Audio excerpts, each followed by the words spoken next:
Free agency begins with a bang in both the NBA and NHL, and to just go over some of the big moves. First off, in the NBA, Dwight Howard, 3-year deal to Atlanta.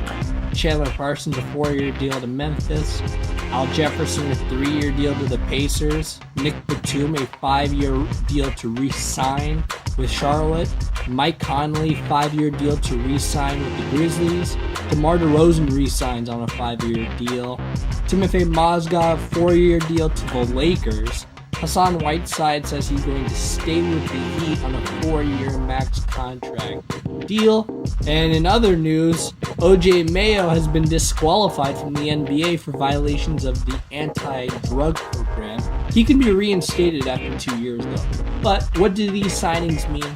Well, first off, the Dwight Howard signing makes Atlanta continue to try to push to be a bigger contender in the Eastern Conference. I don't think they're a bigger contender in the Eastern Conference with the move, though.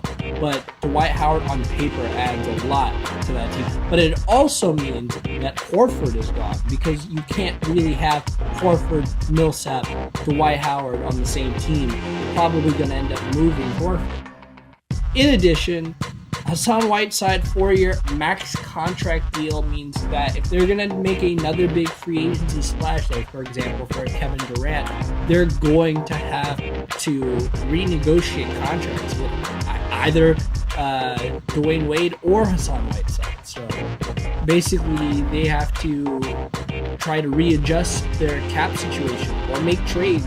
Actually, they would have to make a trade to acquire the services of someone like Kevin Durant. In an interesting note, Hassan Whiteside, in his first 12 games of next season, will make more than the rest of his career in total thus far. At the time of this recording, Matthew Dellavedova is near a 4-year deal with the Milwaukee Bucks. Jeremy Lin going to Brooklyn, 3-year deal.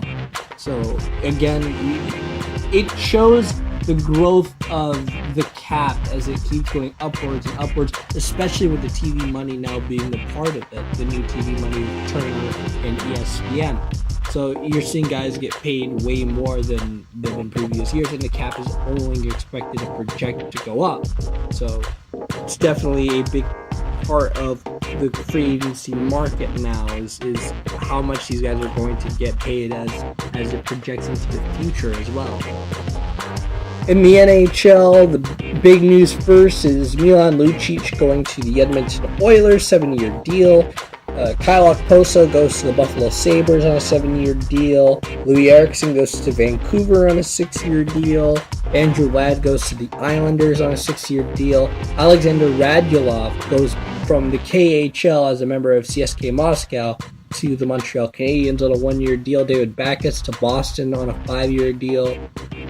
James Reimer becomes the backup in Florida on a 5-year deal. David Perron rejoins St. Louis. Troy Brouwer becomes a member of the Calgary Flames on a 4-year deal. Victor Hedman gets that extension in, an 8-year deal to stay in Tampa Bay. Eric Stahl becomes a member of the Minnesota Wild on a 3-year deal. And those are just some of the deals.